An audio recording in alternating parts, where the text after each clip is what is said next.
In 1869, two steam locomotives, the Jupiter and the Union Pacific 119, met head-on at the Golden Spike ceremony at Promontory Hill in Utah to celebrate the completion of the first American transcontinental railroad.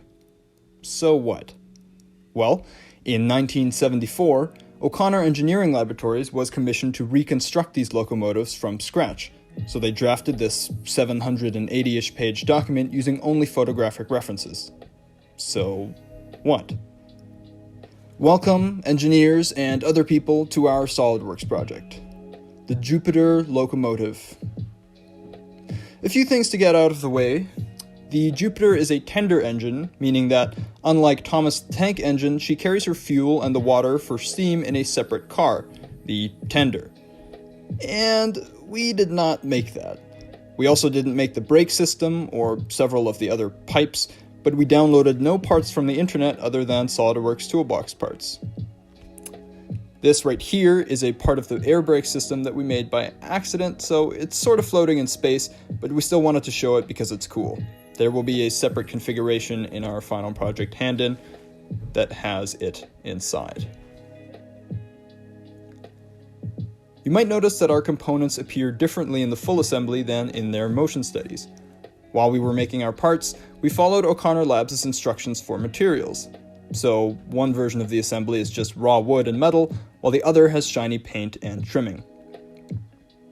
Who made what? Well, you've been seeing it on the screen here, but just so you know, in general, Enrica made that air brake and also most of the outer and accessory parts of the train, things like headlight stanchions, handrails, the cab, the sand dome.